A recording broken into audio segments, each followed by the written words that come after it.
morning, ladies and gentlemen. Welcome to the Public Service Commission of South Carolina. We're here in dockets number 2021-143E and 2021-144E. Present in the hearing room, we have Commissioners Williams, Caston, Belzer, and Thomas. Joining us virtually, we have Commissioners Williams, Carol Lee Williams, and Commissioner Powers. All right, before we took our recess for the weekend, we finished with the last panel witness, and now it's time for our last single witness. Applicant, are you ready to call your last witness? Mr. Chairman, this is Kate Mixon for Clean Energy Interveners. Mr. Moore is our witness. Oh, I'm sorry. He is, I think he is ready to testify. All right. So the applicant, you don't have any more witnesses to call. Okay. Sorry about that, Ms. Mixon. Are you ready to call your last witness or the last witness? Yes, Mr. Chairman. SACE, CCL, Upstate Forever, NCSEA, and Boat Solar would call Mr. Eddie Moore to the stand. All right, Mr. Moore, if you would pause to be sworn in by the court reporter. Mr. Moore, if you would once again raise your right hand, please. Do you solemnly affirm the testimony you're about to give will be the truth, the whole truth, and nothing but the truth? Yes, ma'am. Thank you. Thank you. Mr. Chairman, I guess before we can move on to entering Mr. Moore's testimony into the record, there is an outstanding motion to strike from ORS.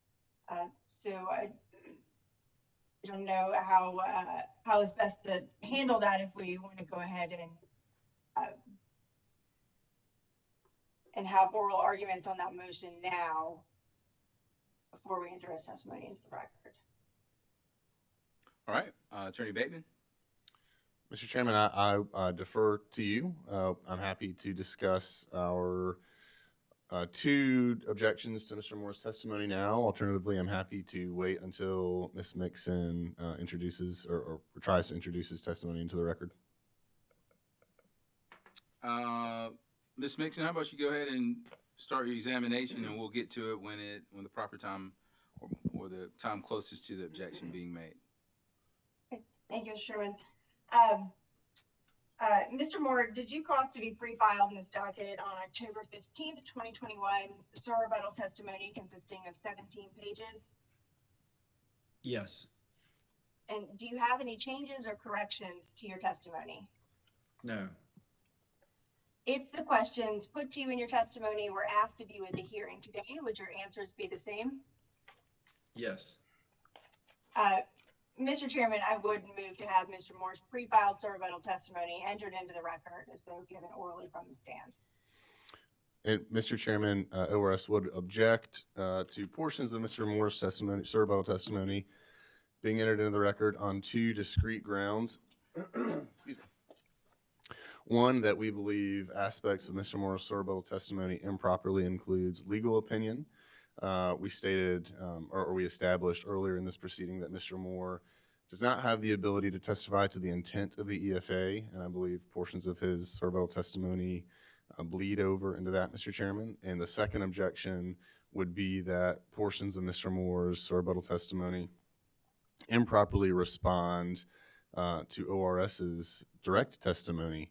As you're aware, Mr. Moore's rebuttal testimony was filed and due on the same date as ORS's rebuttal testimony, and by responding to ORS's direct testimony on the same day that we filed our rebuttal testimony, ORS did not have the opportunity to meaningfully respond to those portions of Mr. Moore's rebuttal testimony which directly respond to ORS testimony. Moreover, we would assert, Mr. Chairman, that it would be inappropriate for rebuttal testimony to respond to another intervenor when rebuttal testimony is, by its very definition, clearly intended to respond to the direct testimony, Mr. Chairman. Those are ORS's two objections, and for those reasons, we would respectfully request that the applicable portions of Mr. Moore's rebuttal testimony be struck.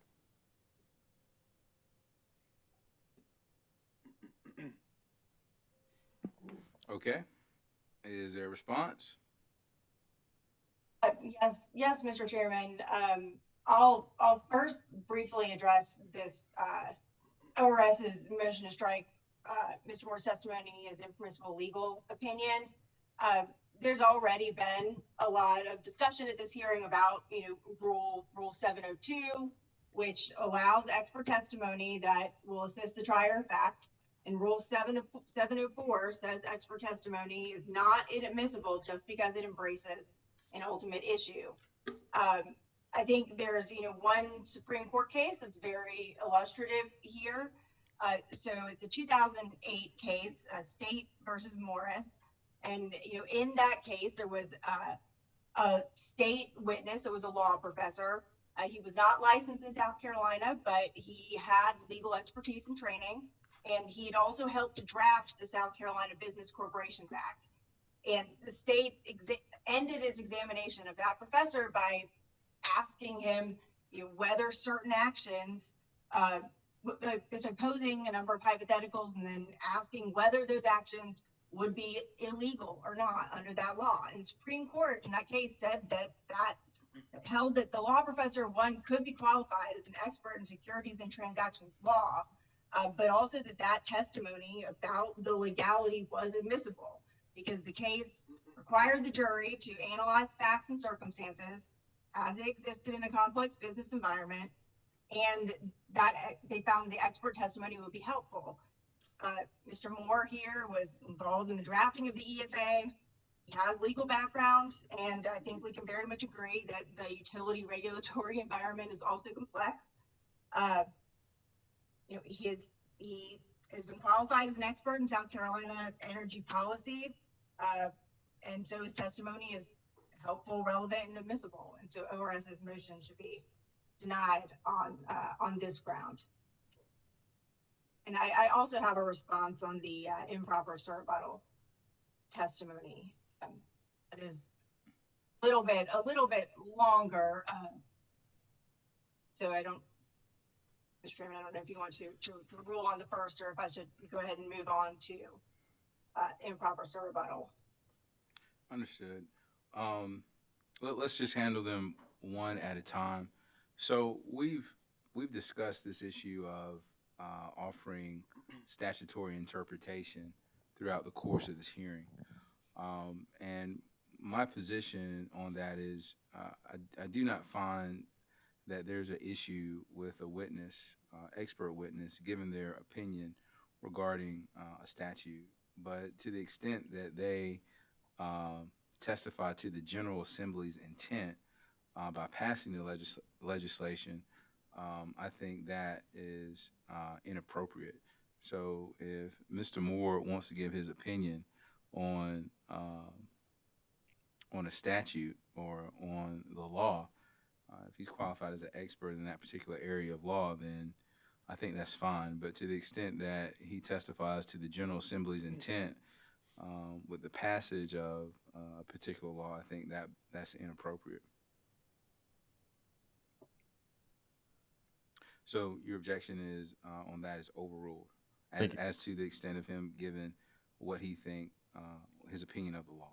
But in terms of the statutory interpretation or the statutory intent of the General Assembly, I found that to be inappropriate. And so obviously you're going to make those, if that happens, you're going to make those objections at the time, right? Thank you, Mr. Chairman. Mm-hmm. What's next, Ms.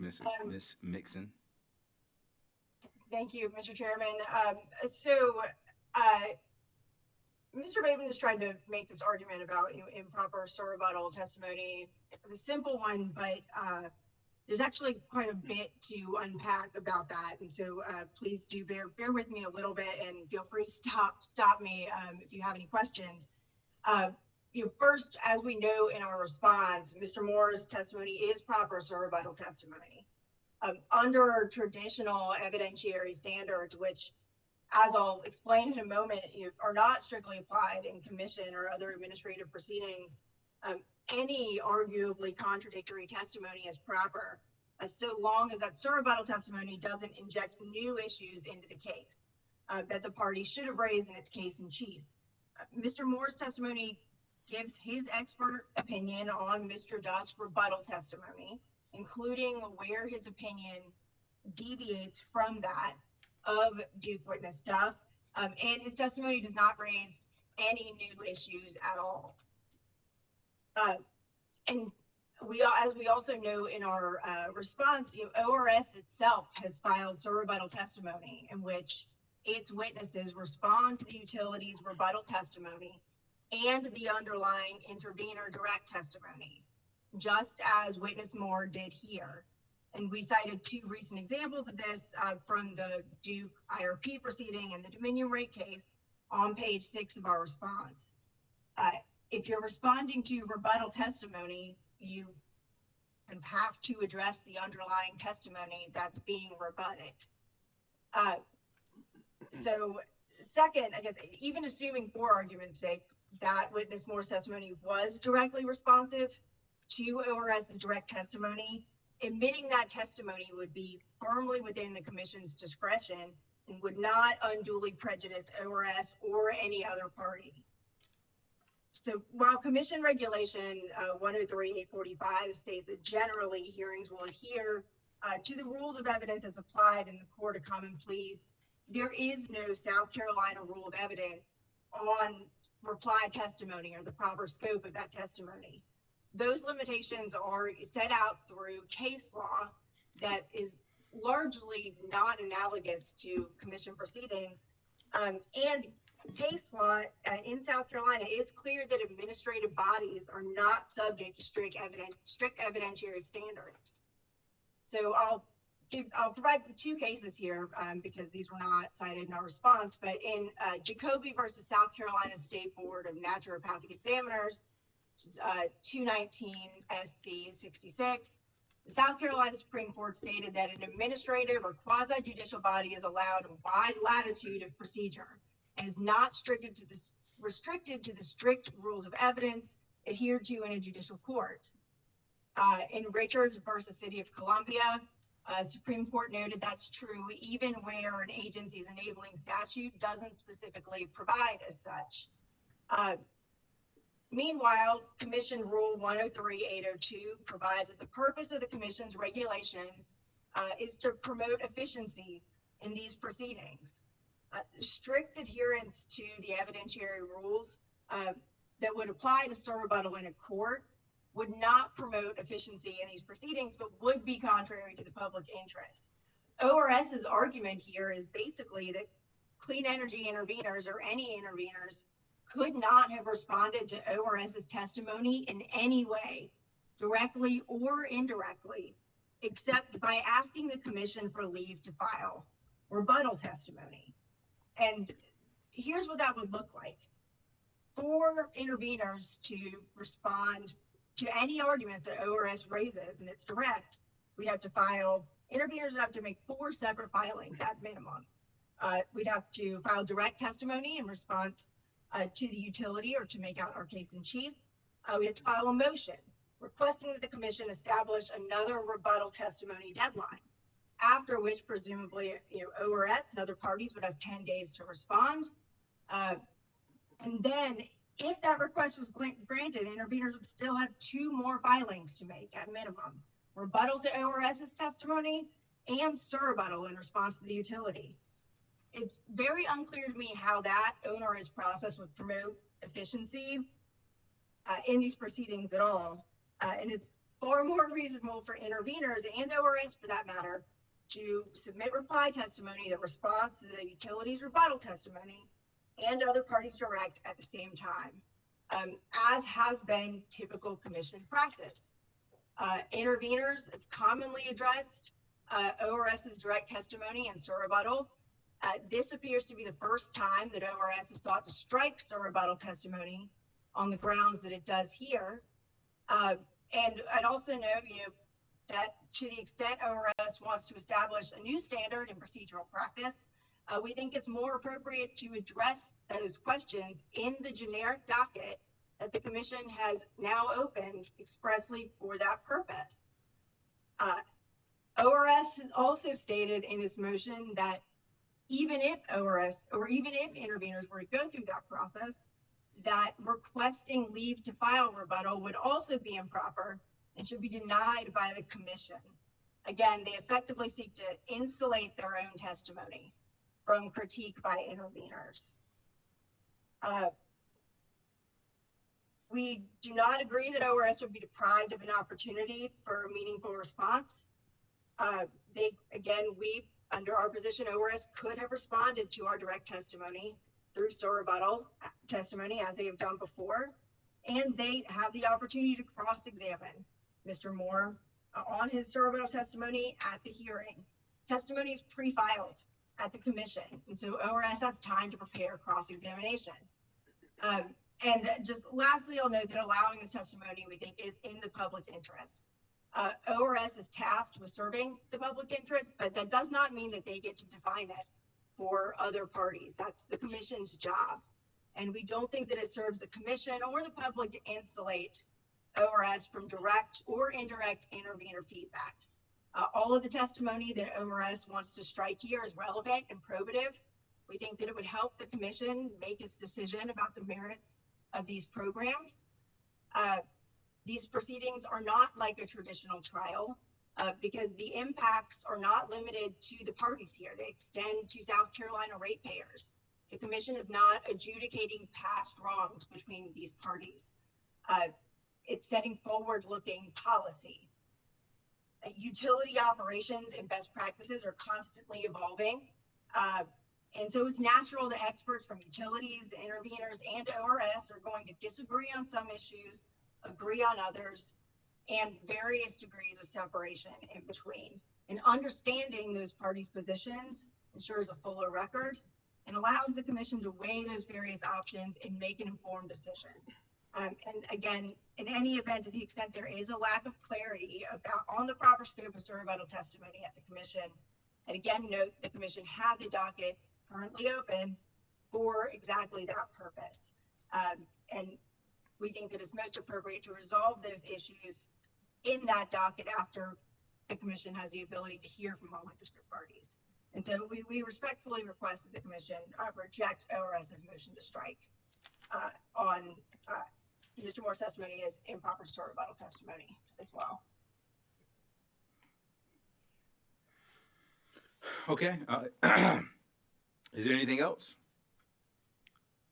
Attorney Bateman, I think Ms. Mixon is. Attorney Mixon, I believe you're done with your argument. You've completed your argument. Attorney Bateman, do you have anything else to say? Just a very brief response, Mr. Chairman. I absolutely agree with Ms. Nixon that this commission and you, Mr. Chairman, have wide latitude.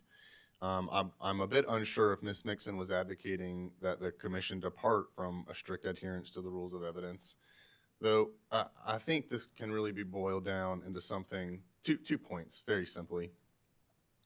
What SACE and CCL and the self-ascribed clean energy advocates have done is they have used witness Moore's rebuttal as a vehicle to respond to our witnesses. This contravenes the basic definition of rebuttal testimony, but I would argue more importantly, Mr. Chairman, it really prejudices ORS. We did not have the ability to respond to this rebuttal testimony because it was filed the same day as our rebuttal testimony. We did not respond or did not respond to Mr. Moore's direct testimony because we don't believe that's the vehicle for rebuttal testimony, and we do believe that we were, not vehicle for rebuttal testimony, the purpose of rebuttal testimony, and we do believe that we were directly prejudiced by Mr. Moore's rebuttal testimony in response to our witnesses' direct, and for that reason, we would respectfully request that it be struck.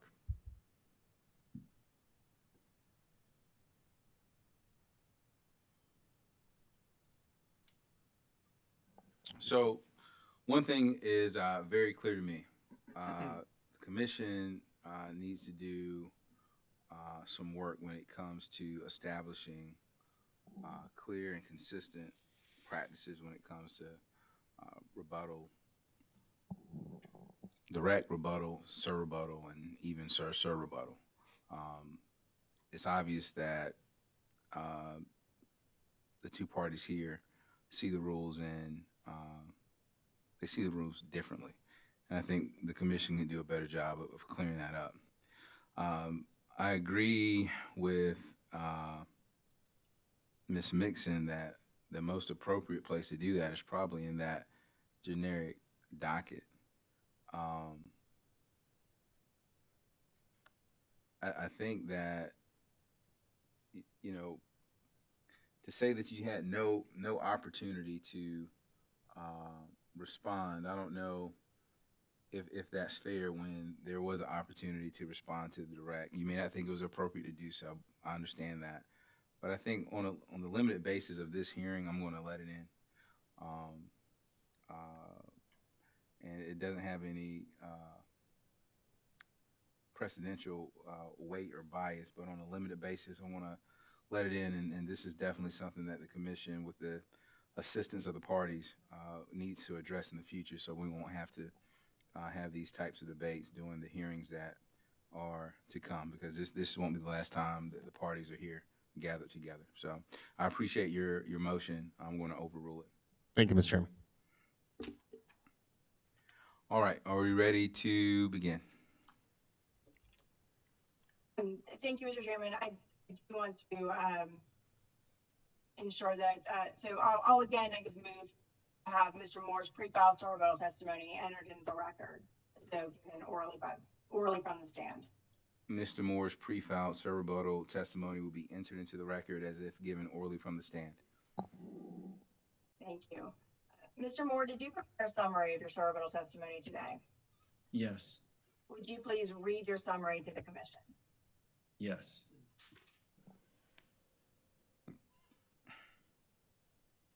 The purpose of my rebuttal testimony is to respond to Duke Energy witness Tim Duff and his critique of the Office of Regulatory Staff's direct testimony with certain further responsive observations. I continue to recommend that the commission approve the program. My rebuttal focuses on three central issues. First, I address the definition of energy efficiency, noting that South Carolina law broadly authorizes programs for the reduction or more efficient use of energy, including customer conservation and efficiency and renewable energy technologies. The Smart Saver program clearly falls within this definition. Second, I provide additional context for witness Duff's point that the energy savings that form the basis for net lost revenue recovery under the program are factually distinct from solar production under solar choice. In doing so, I highlight the difference between gross energy savings and net energy savings, and that this distinction is important in this case. Gross energy savings are all of the energy savings caused by every measure implemented through an energy efficiency program. For instance, if customers redeem 1,000 individual utility rebates to buy efficient light bulbs that each save 10 kilowatt hours a year, the gross energy savings would be 10,000 kilowatt hours per year. Net savings are the energy savings actually caused by the program and are determined after the fact through an evaluation, measurement, and verification process called EM&V. This process identifies the program participants who would have installed an efficient light bulb even without the rebate. We subtract those people out. They're called free riders. It's not uncommon for gross energy savings to be adjusted downward by 20% or more to account for free riders, and one goal of a good program design is to minimize free ridership. Significantly, in identifying free riders through the EM&V process means the utility can only claim the savings for the remaining 80% of the gross energy savings for the purpose of calculating the net lost revenues and utility performance incentive that are collected through the EEDSM rider. The point of this framework is thus that the utility is not given credit for any energy savings that would have happened outside the program in the free market. Under the EEDSM framework, utilities must prove they bear the burden of proving that their programs cause an additional increment of energy savings that would not have occurred in the market, and they only get credit for that additional increment. This background is important to this case because ORS has argued in testimony that the proposed program would unlawfully recover lost revenue through the DSM rider in violation of the solar choice statute.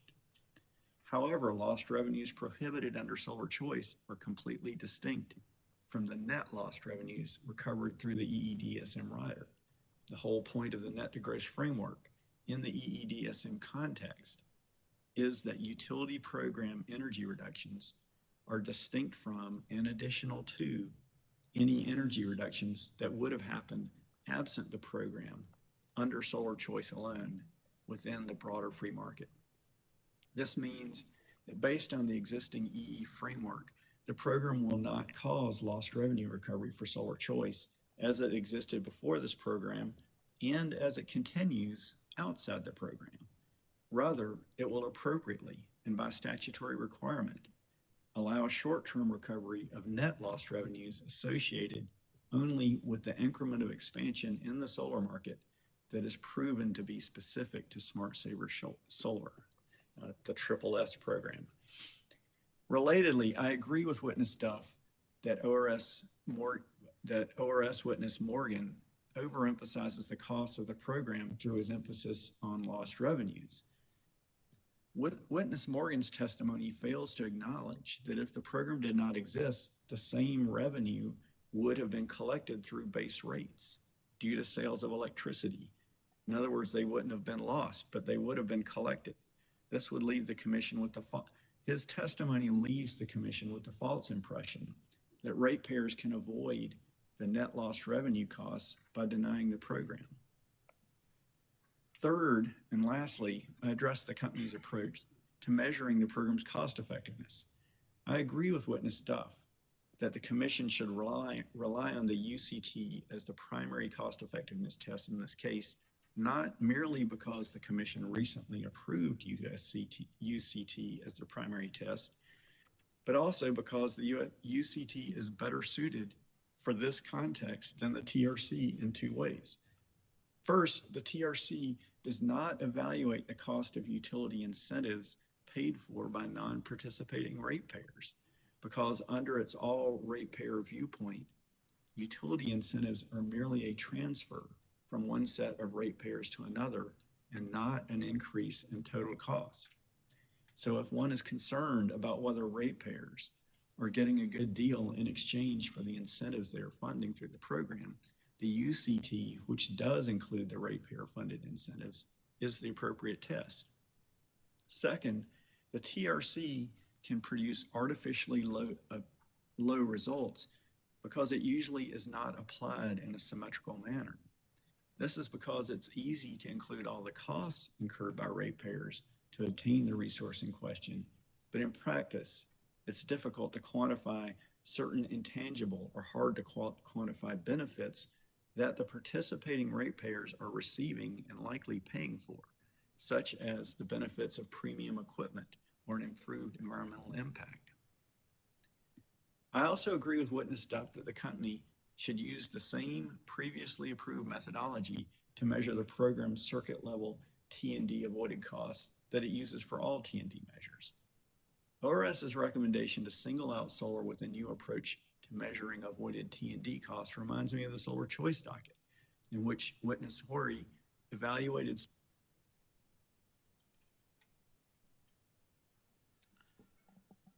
recent general rate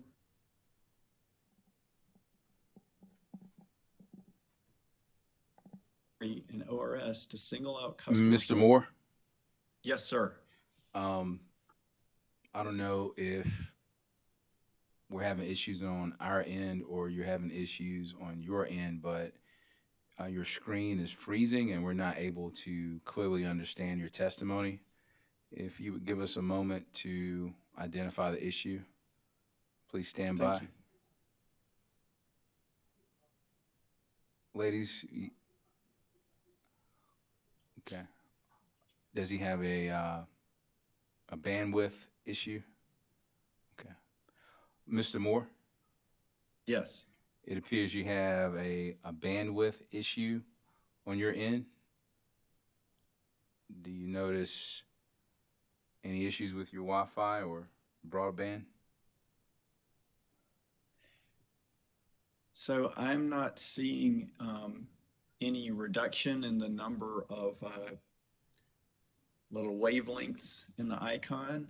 I'm not saying that being interrupted, but what I'm doing right now is shutting down another program to try to reduce the drag on the computer. Okay, thank you, sir. Let us know when you're ready to go, and if you would,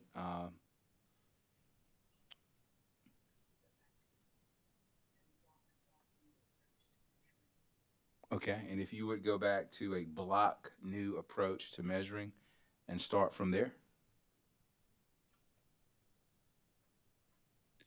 Okay, can y'all hear me now? Yes, sir.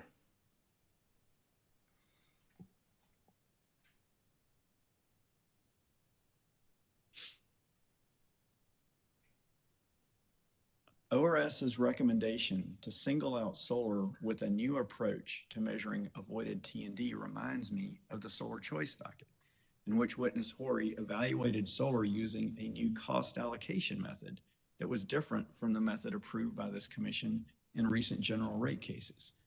It's not fair and balanced, as required by Act 62, for witness Horry and ORS to single out customer solar for novel, unapproved changes in the standard cost effectiveness test, the standard T&D calculation, or the overall method of allocating utility costs. Lastly, I'll note that while Duke is innovating by incorporating solar within the EEDSM framework, it is doing so in strict adherence to previously established rules and evaluation practices. This provides a rational framework for the commission to consider the program rather than the ad hoc policy approach that ORS has taken to solar across several dockets. This concludes my summary. Thank you. Thank you, Mr. Chairman. Mr. Moore is available for cross-examination and questions from the commission.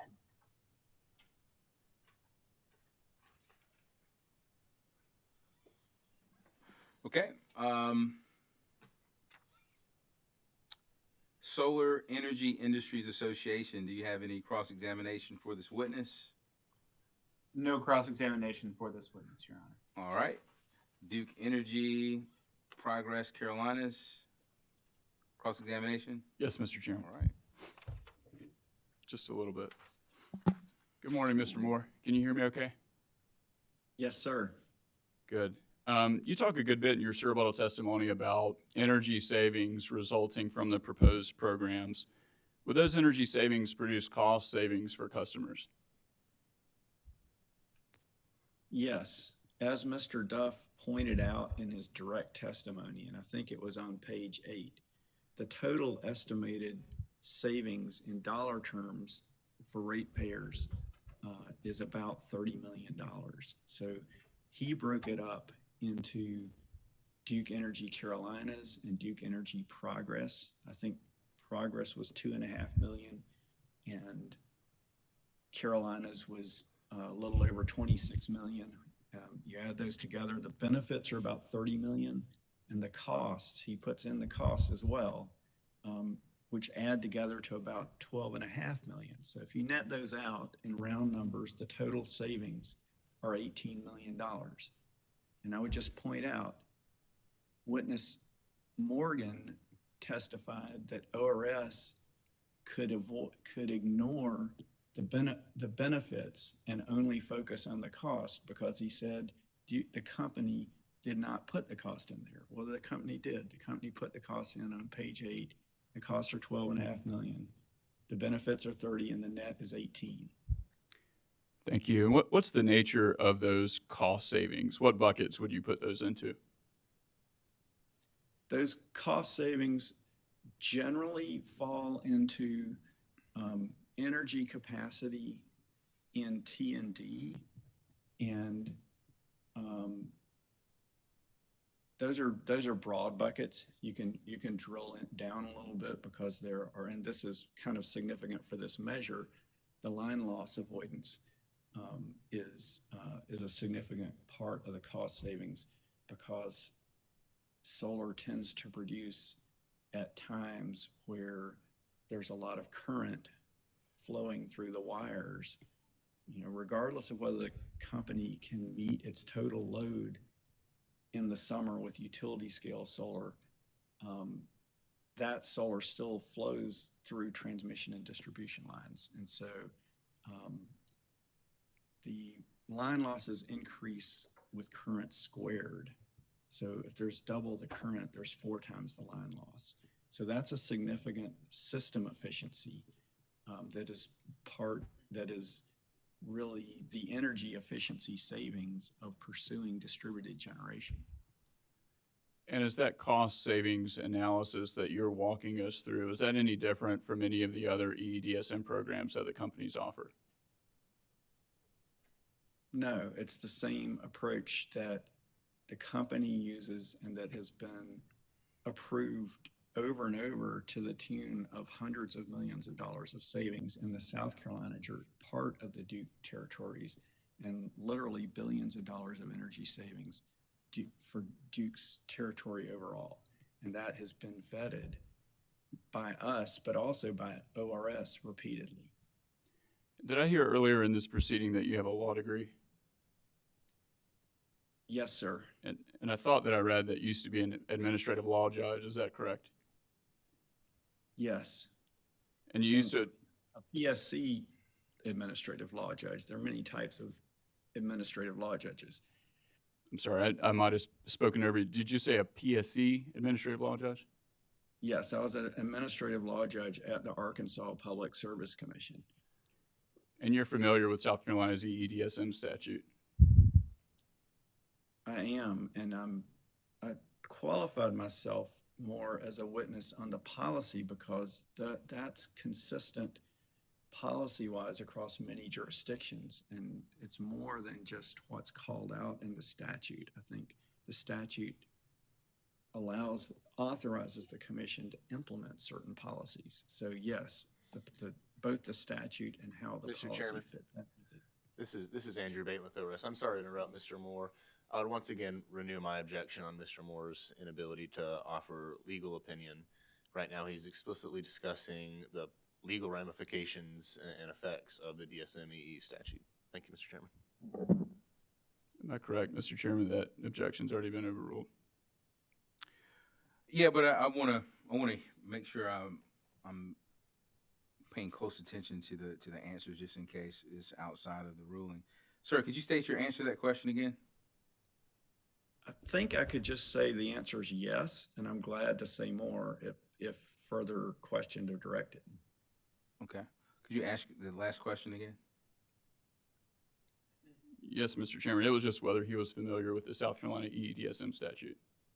Yes. Okay.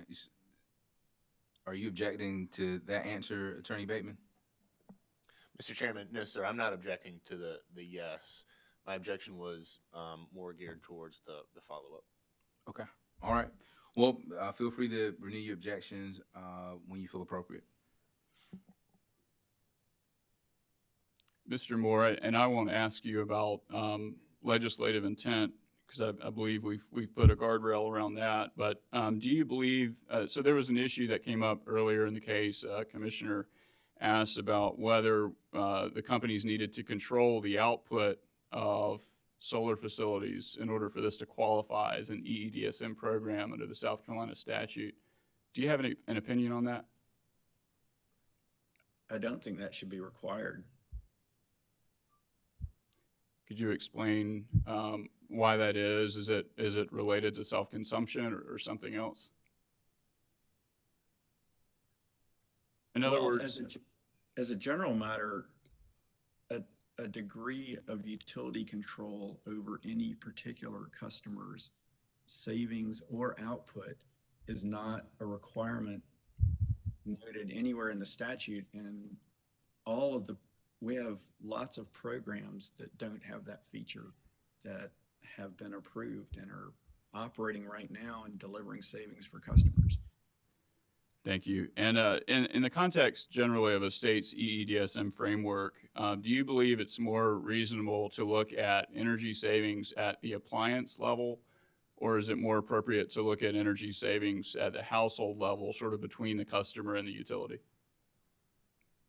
I think you need to look at it at the appliance level, at the customer level, and at the system level. You're ultimately trying to drive savings on the system. But, you know, if I could give an example, it is commonly accepted that insulating a house is an energy efficiency measure. But insulating the house doesn't change the efficiency of the AC unit itself. It changes the efficiency with which the service of cooling the house occurs. And the reason that distinction is significant is that after you insulate the house, you could also additionally upgrade the efficiency of the unit, and that'll give you even further savings.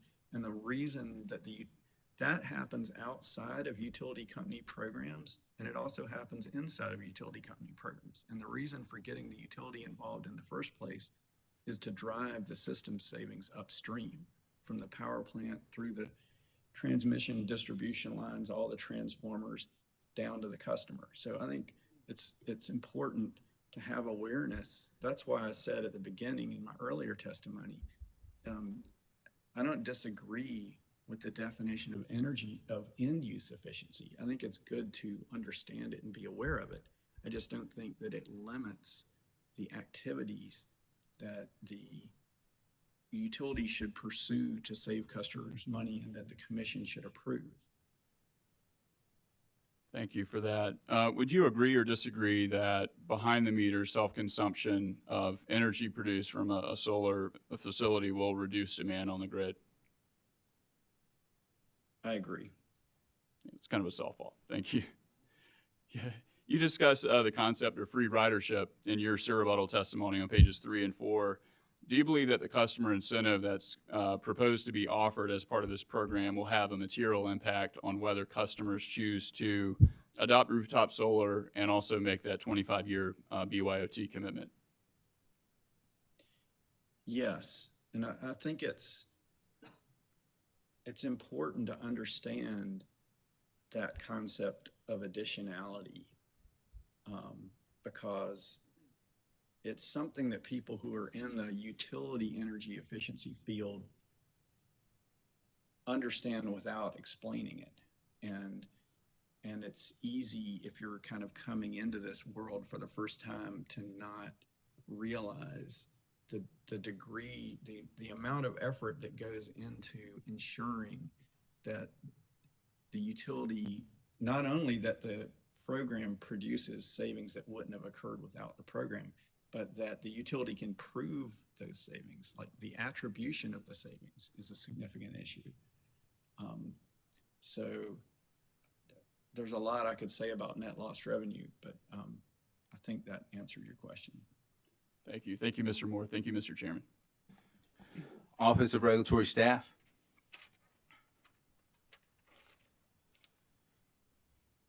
Thank you, Mr. Chairman. Just a few brief questions.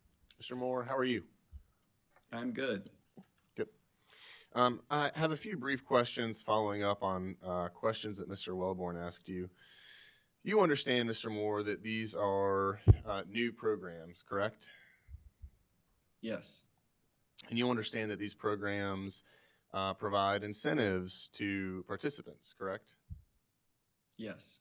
And you understand that those incentives and the other program costs will be subsidized between both participants and non-participants alike, correct? So the way I would say it is like any other utility demand side management program, the utility does fund the program. And customers as a whole pay in their rates for utility service. And so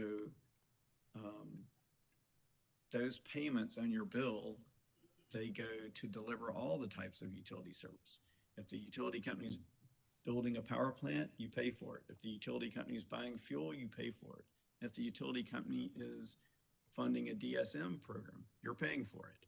So, you know, frankly, the way you're characterizing it, I think, is, you know, it's embedding into the question a distinction that is calculated to distract and discount the importance and the equivalence of spending on demand side activities versus supply side activities.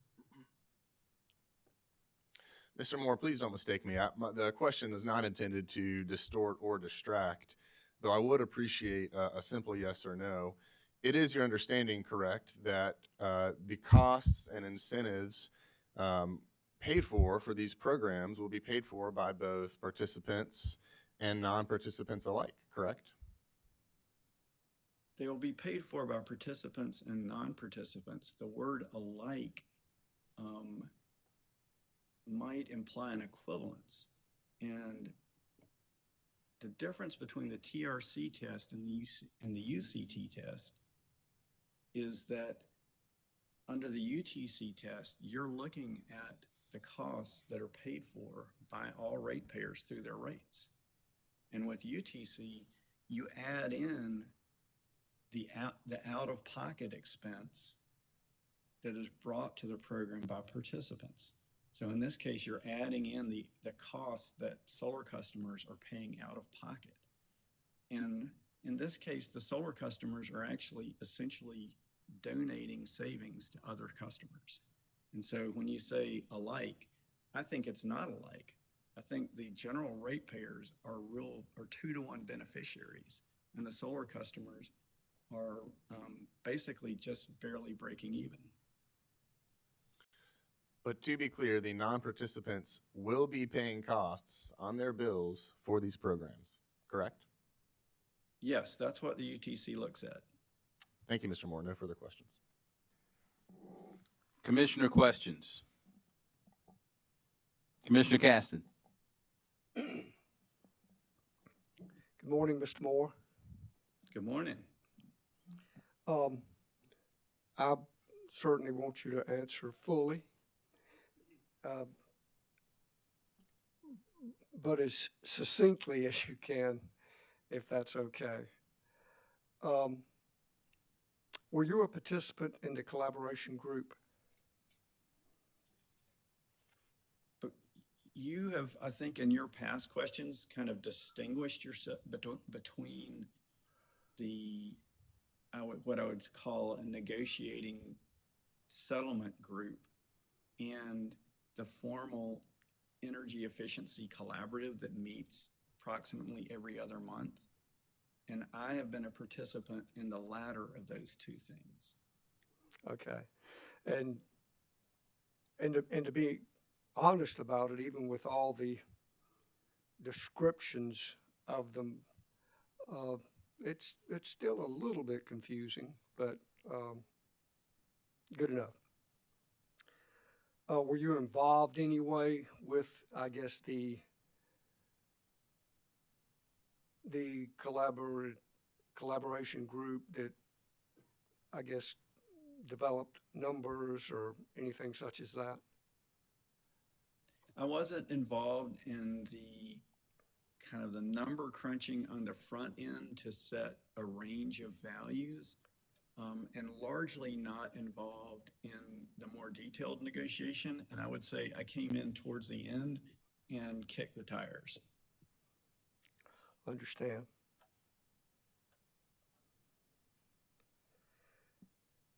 Have you reviewed the company's application? Yes. And there are no trick questions here, I promise you, but as succinctly as you can, what does conservation mean to you? Conservation is a broad term, and it includes anything that will reduce the usage on it's actually broader than utility policy, but particularly in this context, anything that reduces the usage of energy on the utility system. And my personal opinion, after really studying this over years, is that it's really directed at conserving fossil fuels. And so maybe more succinctly to your point, if I turn out the lights before I leave the room, I'm pursuing conservation. But if I switch the light bulb out to a more efficient one, that's efficiency. I probably want to do both. I want to have an efficient light bulb and I want to turn it off before I leave the room. Makes sense. you know,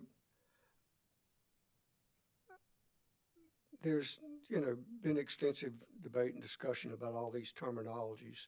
I tend to think, what my background was, in physics, conservation, the total value, something remaining constant when it's not subject to an external influence. And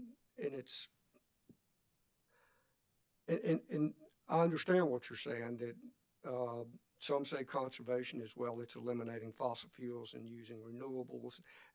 I agree that there are those different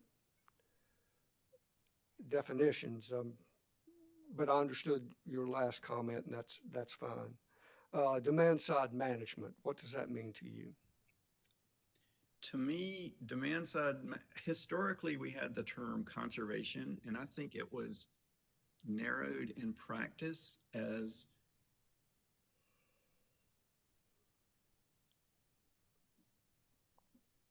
and response programs. And so,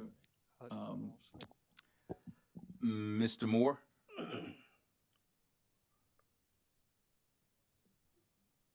I'm sorry, can you hear me? We could not, sir. If you I could, think, yeah. if you could answer the question again, sir. Demand side management, the short answer is it includes energy efficiency and demand response. But if you wanted to get into more detail, it could overlap with conservation. And I think it has been sort of superseded by the term distributed energy resources.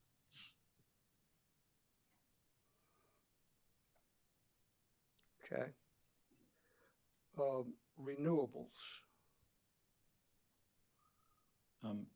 Pardon? Did you ask what's renewables? Your general definition of renewables.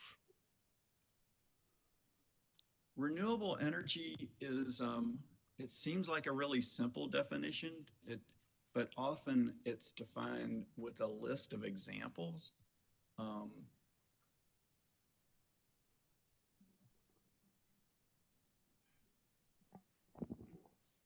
And so, Mr. Moore? yes. Unfortunately, we are still experiencing some connection issues, and I'm not really sure if there's anything else that you can do, but just know that every time you attempt to answer a question, your screen freezes, and it comes back on about 5 seconds later.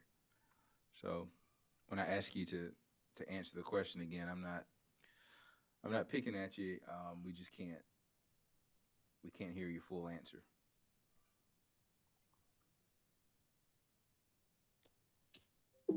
So if you wouldn't mind repeating that answer from the top.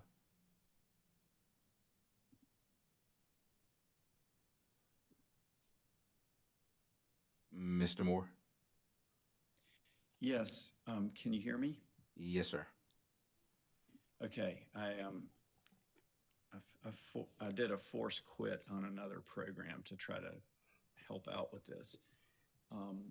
So renewable energy is energy that's neither nuclear nor fossil, and it usually includes a list that includes wind, biomass, and solar. I could try to be more precise about that, but I think that is, that's a rough cut. I understand. Any man that can do a force cut or a force stop on their computer. Finally, efficiency. What's your definition of efficiency? I think efficiency includes delivering the same service or better service using less energy. And I think there are different flavors of this efficiency definition that depend on which energy are you talking about and which service are you talking about. So End-use efficiency, sometimes called efficiency, means the efficiency at the premises or at the piece of equipment. And in my mind, the reason that we developed that subcategory of efficiency is to talk about how it multiplies efficiency further up the system. So there are utility system efficiencies in our programs today. Like for instance, Duke has a program that puts equipment and software on the distribution system. It's called IVVC, and it manages the voltage at the circuit level so that you don't have to manage it by turning up and down the generation. And it results, classically, IVVC reduces energy usage on the system by about 1%. So that's an example. It's not an end-use efficiency, it's a system efficiency. It's currently implemented under the same framework. It's delivering utility service using less energy, just the same way that if you have an efficient air conditioner, you're delivering air conditioning using less energy. Okay. But these programs, this program and programs such as this, though, are more geared toward the end user, correct? Not the utility itself, correct? Yes. Okay. Do you agree that the purpose of all of these types of efforts are meant to, and I wish I had a grease board up here, but meant to flatten the demand slope, the slope of the line, and flatten the peaking curve or shift it? Yes, I would say the more general purpose is to reduce the total cost of utility service. And the way we get there is we reduce growth.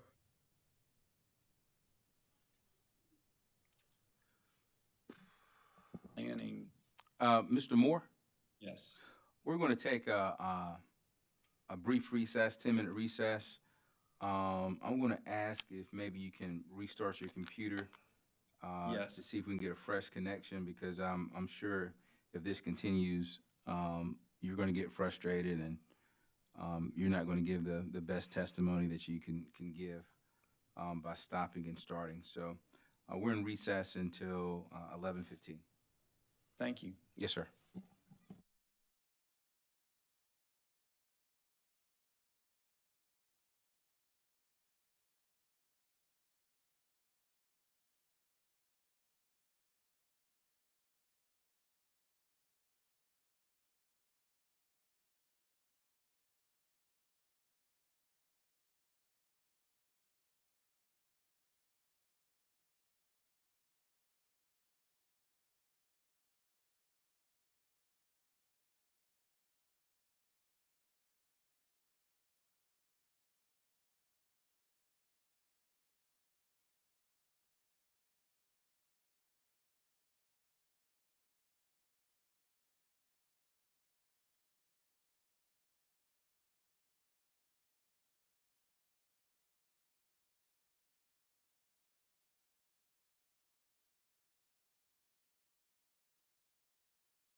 Good morning, ladies and gentlemen. Welcome back to the Public Service Commission of South Carolina. We're here in dockets number 2021-143E and 2021-144E.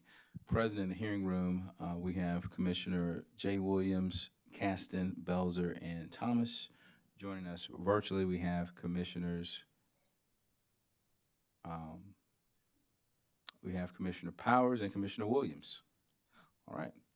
If Mr. Moore is ready, could you please turn your camera on, Mr. Moore?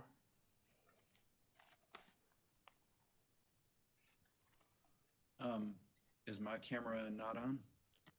We see you now, sir. Great. All right. We were on Commissioner questions, and Commissioner Caston had a few questions for you, sir. I think, if I recall, Mr. Moore, you were answering your definition or understanding. Oh, no, I stand corrected. Do you agree with the purpose of all these efforts are meant to flatten demand projections, reduce line slope, flatten the peak curve? And you were responding, and I lost you, and I don't remember the response. My general response was yes, and I think I added to it by saying, with the understanding that it's all in the service of reducing the cost of utility service to all ratepayers. And that reduced cost to all ratepayers would that occur because if that demand line is flattened and the peaking curve is flattened and shifted, this allows the utility, whether it's electric, water, wastewater, whatever it is, to simply defer capital costs relative to generation and transmission and such as that. Is that correct? That's true with respect to capital cost. And then you also have to think about the fuel rider that you approve every year. And the fuel rider includes purchases of coal and gas and nuclear fuel and economy energy or PPA related energy costs. And you and I pay a rate for that fuel rider that is the same regardless of when we use energy. We pay something like maybe 2 cents a kilowatt hour out of our bill is this fuel rider, regardless of whether it's in the middle of the night or in the middle of the day. But in reality, those fuel costs vary considerably by hour. And if you back out the cost savings from solar, it is offsetting expensive fuel cost hours on average. And so there's a net savings there that's additional to the capital savings. I understand. So from understanding you and hearing all this, there are multiple ways to do this to help flatten that demand curve and peak curve, such as conservation, DSM, use of renewables, battery storage, energy efficiency, appliance and or equipment, rate structure, like time of use, and so on, correct? Yes, sir.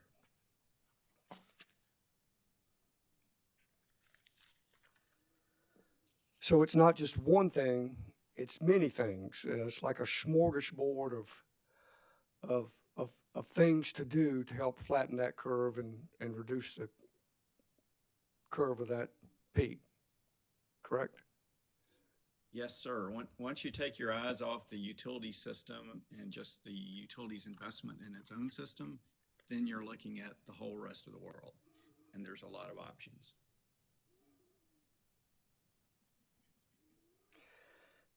In Mr. Duff's Exhibit 1 and 2, page 5, about the middle of the page, I don't know if you have that handy. I think that was the application. Exhibit 1, Exhibit 2, page 5, about middle of the page. It states solar PV facilities are energy supply and in-use technologies that are cost effective. Do you agree with that? Yes, as specified in this program. In other words, Mr. Duff is not saying it's always the case that solar fits, reaches those purposes in a cost-effective manner. But if you select the all electric customers and you look at the portion of solar that's self-consumed and you tie it to a thermostat, a smart thermostat, under all those conditions, then it does meet that definition. Okay, but you do agree that the application itself recognizes solar PV as energy supply, correct? I agree, but I think that any specific measure can meet more than one definition at a time. In other words, as a general matter, distributed generation also causes system efficiencies. Okay, but solar PV is an energy generator, correct? Yes, not only that, it's a distributed generator, and it's a renewable distributed generator. Page 3 of Mr. Duff's Exhibit 1 and 2, item 6, the last sentence on that page says, to that end, DEP proposes to offer an incentive for each new watt of solar PV installed by residential customers within the Solar Choice program. In the application itself, does not the company recognize this is within the Solar Choice program? Yeah, I've thought about that. And I think that what you're looking at, there are a lot of ways in which solar is the same. There's one way in which it's different. And, if your air conditioner breaks, you replace the air conditioner. And you might replace it with a more efficient air conditioner. But you don't have to apply to the utility company to interconnect it. The difference between distributed generation and other demand reduction measures is that there has to be a regulatory pathway to the customer can't just go out and adopt the thing purely in the market. They have to go through the utility. They have to make an interconnection application and check all those boxes and get it inspected by the utility. And so in South Carolina right now, that pathway is called, whether you come into it outside of this program or within this program, the interconnection pathway is called a solar choice pathway. And so even if this program, for instance, were to change the market by 10%, for purposes of interconnection, we would all call that, so you would enter under the solar choice tariff. So I think that's what Mr. Duff is referring to. Well, it's in the application, so I'm assuming it's the company in general, but Mr. Duff had it as his exhibits. So it's,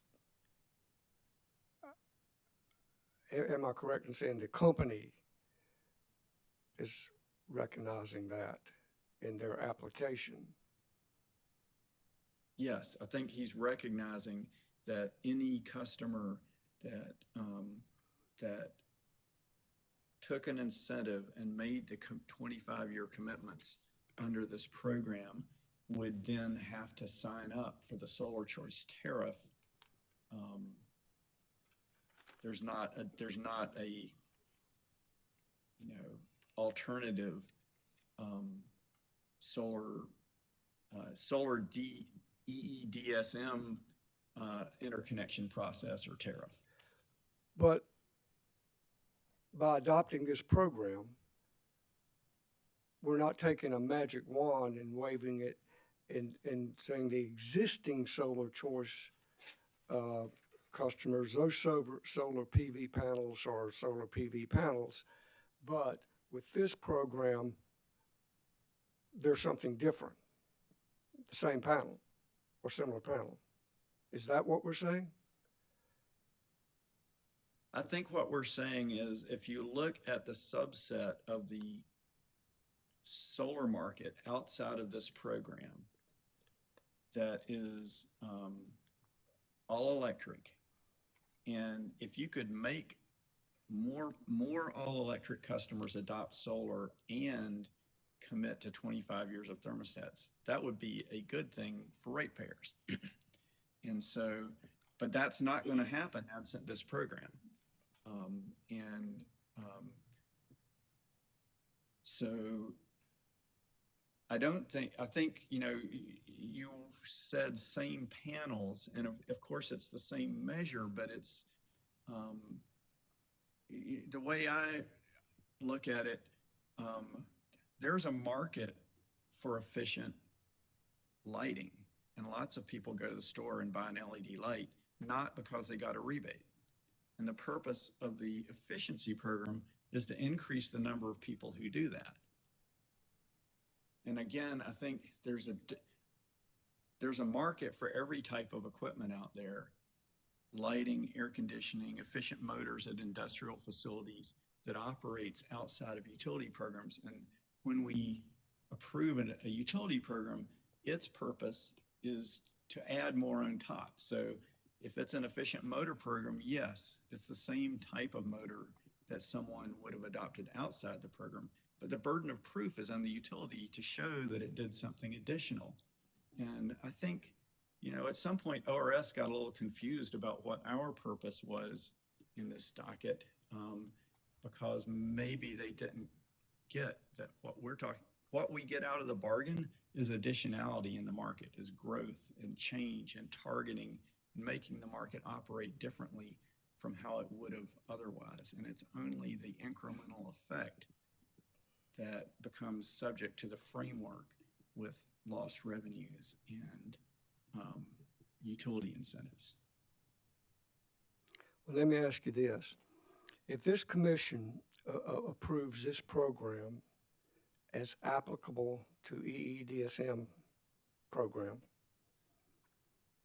the company will be able to recover all of its costs, correct? Right. But if we recognize it as a BYT program, which there's already one existing, and continuation of solar choice, which already exists, the company does not recover all those costs. Is that correct? They wouldn't recover the program costs because they wouldn't be spending the program costs, and the number of solar systems adopted would be less, and there would fit a different pattern as between dual fuel customers and all electric customers. So I think you're honing in on really the most important distinction in this case. And I would say, the way I would say it, there's technical jargon and then there's plain English. And the technical jargon is net to gross is the center of this case. And then the plain English way to say it is we're only paying for things that are proven to be additional.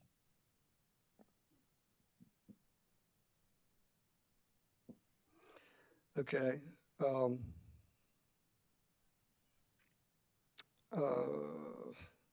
I have no more questions at this time, Mr. Chairman. Thank you so much, Mr. Moore. I appreciate it. Thank you.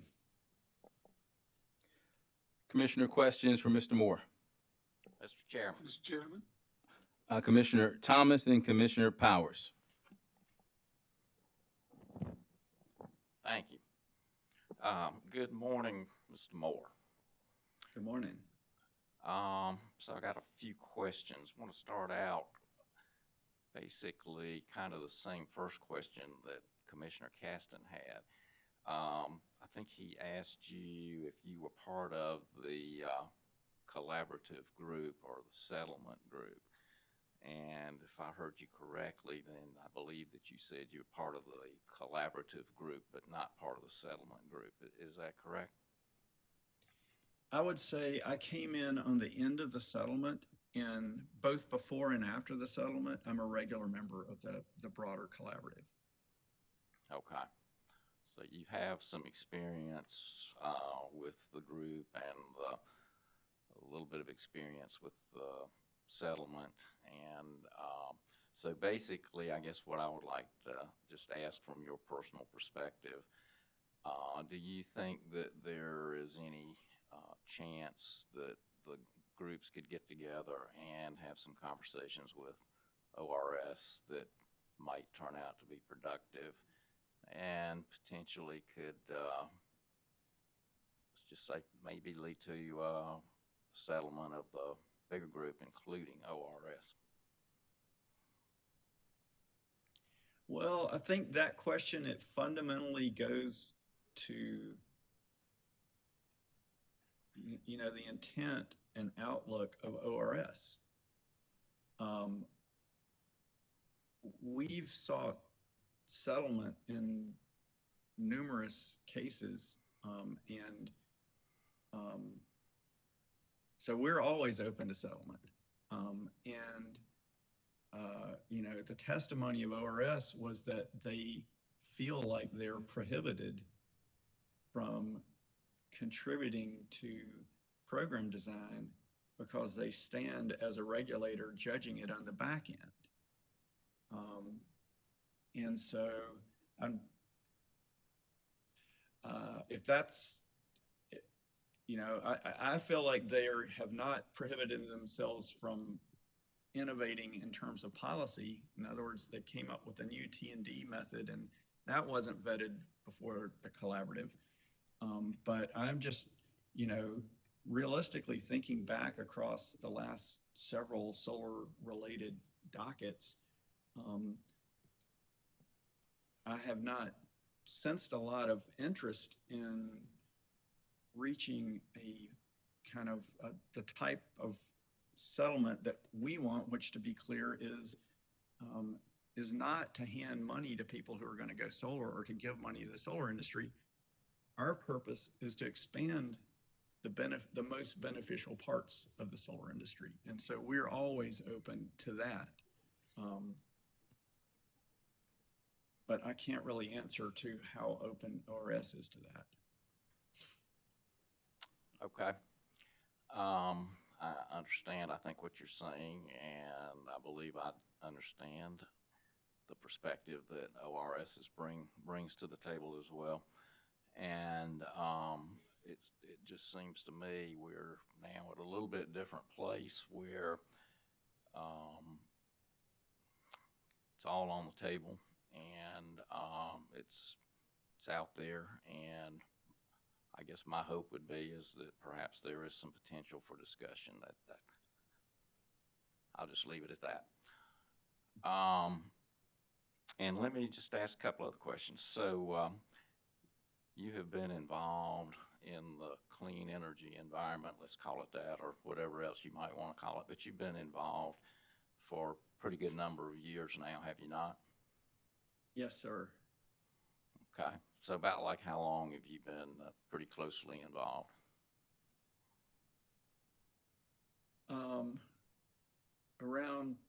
Since at least 2001, so about 20 years. Okay. That's a pretty good while. So I guess you've seen a lot of changes, a lot of innovation over those years, and I suppose, like most people, you're kind of seeing and thinking that innovation is going to continue probably at a more rapid pace than in the past. Does that sound reasonable? Yes, it does. Okay. So, I guess one concern that I have is a 25-year contract. Just given that innovation is happening so rapidly, I'm a little bit concerned that a 25-year contract might end up being, I don't know, not in the best interest of the customer or the company. If you want to make a commitment for 25 years, and I mean, we don't even know if solar is going to still be the thing 25 years from now. I think back on my own personal situation. I can't think of much of anything that I use that is 25 years old. And I was trying to think back, you know, what was something that was innovative 25 years ago? And one thing that comes to my mind is the BlackBerry. That was the phone, the thing. And if I had signed a 25-year contract, I'd still be trying to use my BlackBerry. That I think at this point would be kind of frustrating. Would you agree with that? I agree totally. And I think, you know, a couple of things to point out, though. We're not saying all of Duke's 2 million customers or all of the 700,000 in South Carolina should make a 25-year commitment. We're saying, I think Mr. Duff's number was 600 or 650. That's basically 50 a month for a defined period of time out of 2 million. And so the amount of commitment that's tied up in that in order to reach the further goals that have been laid out here, which include developing a further approach for low-income customers, it's a reasonable little bite to take. And I think the direction of the innovation that we're talking about here is it's in the direction of customers being better and better able to meet that commitment, right? The ability to manage load now is better than it was 10 years ago. And 10 years from now, it's not going to get worse, it's going to get better.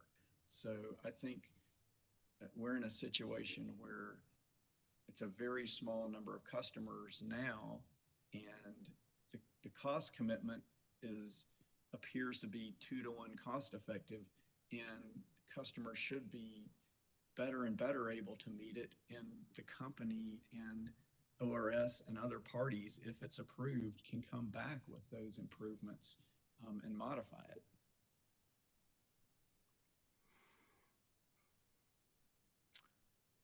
Okay.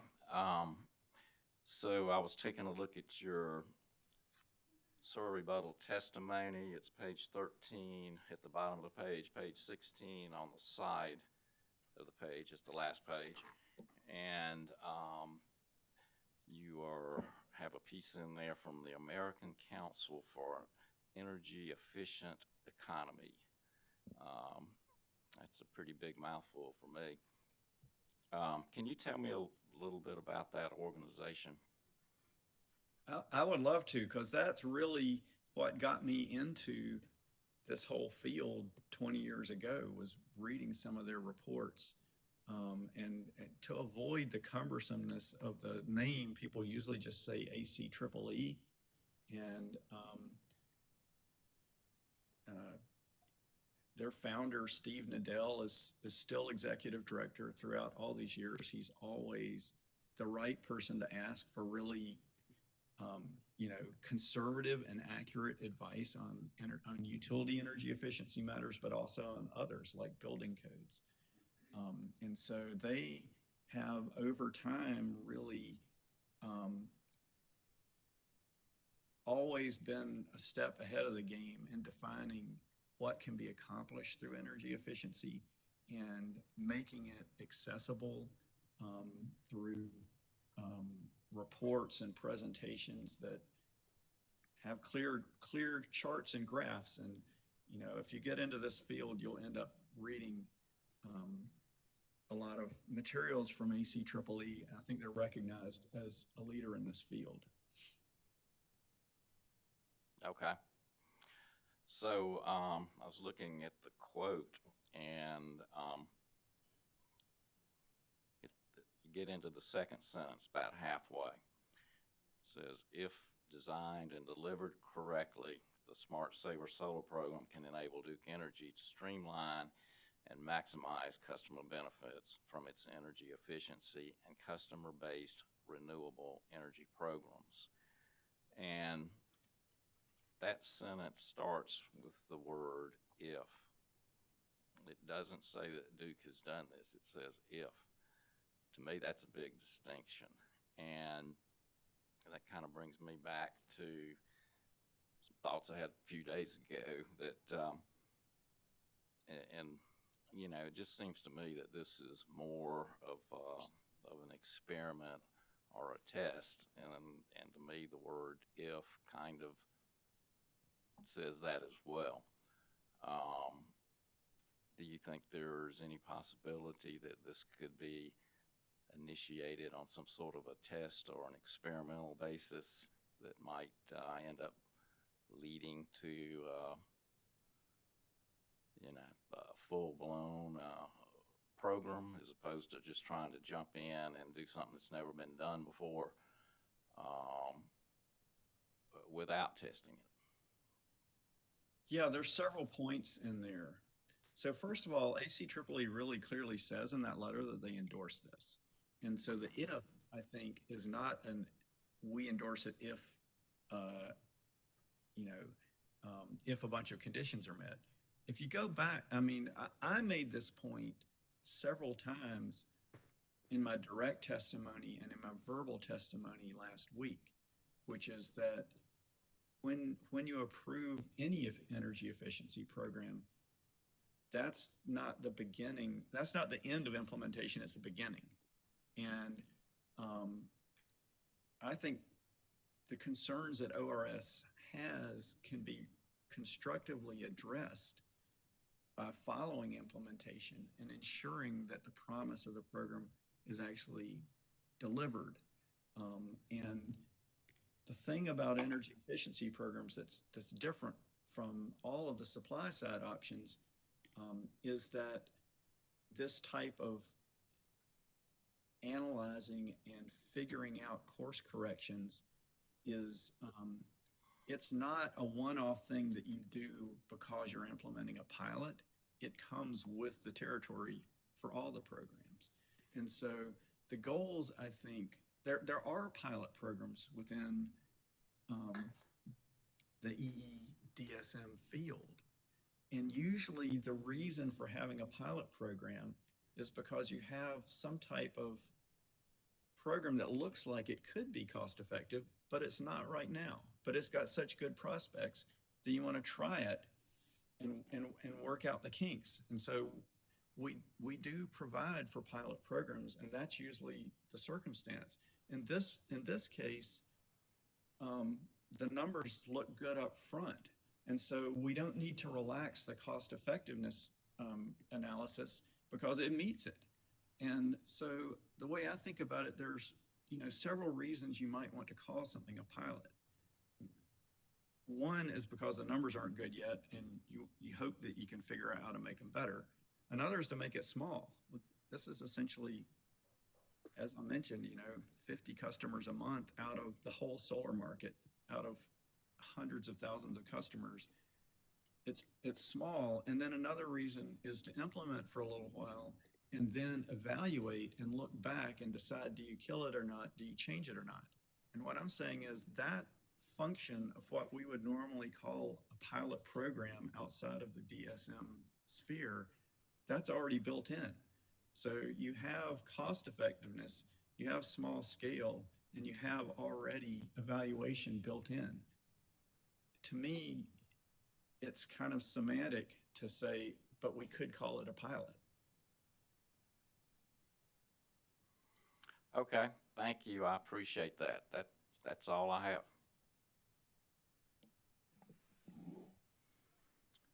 Commissioner Powers? Mr. Chairman. Thank you, Mr. Chairman. Mr. Moore, just a couple of things. When you first started talking about this, about your testimony, you said that this would save hundreds of millions of dollars, or that hundreds of millions of dollars had been saved. I wasn't real sure what you said, and I think my question is, what is that based on? I've been trying to get things quantified throughout this hearing, and just wonder what you were basing that on. Yes, so let me distinguish here and be clear. This program is estimated to produce about $18 million in savings. And the way I get to that $18 million is I look at page 8 of Tim Duff's direct testimony, and there's about $30 million of cost and $12.5 million, $30 million of benefit and $12.5 million of cost. So if you subtract 12.5 from 30, you get 17.5. I'm saying round numbers, that's $18 million. So I'm not saying this is going to save hundreds of millions. I'm saying this will save $18 million.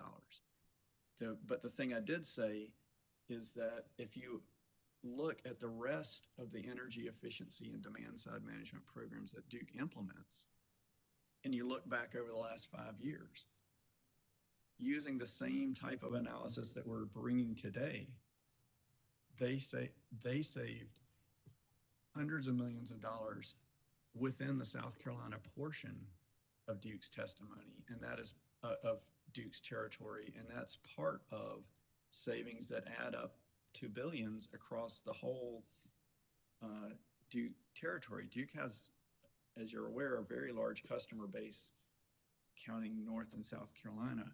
And what I'm saying is the analysis that Tim Duff is bringing to bear on this program is the same analysis that is the basis of those cost savings that have been signed off on year after year by, for instance, ORS, among other parties. Following up on Commissioner Thomas's questions, and trying to have an experimental program, it seems to me that, okay, you had an experimental program, let's say a year from now it doesn't work, and Duke says we're going to abandon that. It certainly won't affect the 2 million ratepayers so much, but how would that affect the people who signed the 25-year contracts? They would not be real happy, would they? So adjustments to energy efficiency and DSM programs are generally made on a going forward basis. So if the results don't turn out to be what they promised, you can kill this program. The people who are already in it, I don't think you would go back. It would be unusual to go back and unwind all their contracts, but you would stop signing up new people. Well, I think if they're unhappy, they decide to bring a lawsuit against Duke, they're probably going to bring a lawsuit against all of us. I mean, if we approved the program to put them in that situation. I think it's an interesting thought experiment, but a lot of what I try to do is bring kind of an even-handedness or equivalence between the demand side investments and the supply side. And probably in any given year, you could point to some part of Duke's utility system and make an argument that with hindsight, it wasn't a great investment. When gas prices are high, the coal stuff looks like a good investment. When gas prices are low, it looks like a bad investment. And so I don't, at the most extreme examples, when there's $9 billion of expenditure and nothing produced, that's when the lawsuits happen. But I think if you want to treat this equivalently between demand and supply side investments, that, small deviations from year to year and looking back with hindsight is not the thing that inspires that type of activity. Okay. I didn't think the contract addressed what would happen if it all fell through. One of the things you talked about in your rebuttal testimony is that you had some problems with the TRC case and that a lot of the benefits, and I'm looking at page 10 of your rebuttal testimony, that you said it's hard to include a lot of benefits for the participating ratepayers because they are intangible, difficult to quantify.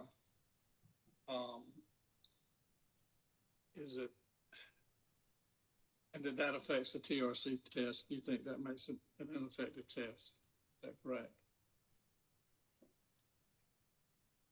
So there are several points here that I think are important. And so you're asking, is it correct? It is correct, yes, that I believe that because you can exactly quantify all the costs that a solar customer pays to put in the solar system on average, but you can't quantify the benefits that they're actually paying for, then it throws off the TRC analysis. I think, anyway, I think that might, I hope I answered your question there. Well, I think what I've been trying to figure out is what can you quantify as to how it affects all ratepayers? And could you quantify a cost shift, or do you believe there is a cost shift in this to all ratepayers? So, or is that three questions? There's a lot in there, and so I'd like to start with the difference between the utility cost test and the TRC. And the utility cost test looks at what costs are actually incurred on everybody's bill to pay for the program. And the difference with the TRC test is you add in on top of that the out-of-pocket costs that the solar customer is bringing to the table. So if you go back to the utility cost test, on the benefit side, it looks at the benefit to the utility system, which is the reduction in cost. So when you get a positive UTC test, what that tells you is all ratepayers through their electric bill are paying only half of the benefits they're getting back. And so if what you care about is all the other ratepayers and what they're paying through their utility bill, that's the right way to look at it.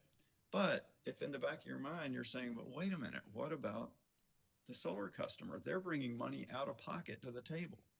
That's considered in the total resource cost test. It's called total resource because it's the utility resource plus the out-of-pocket resource. There's another wrinkle to it that I'll skip over for right now. But the reason I bring that up is because of the argument of cost shift. And I think this is, it's counterintuitive and it's hard to follow because ORS is arguing on the one hand that there's a cost shift, which implies that the non-solar customers are getting a bad deal.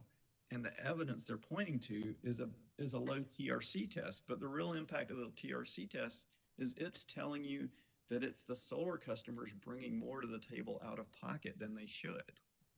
So I think that what that TRC test is actually telling you is there's a cost shift in the other direction.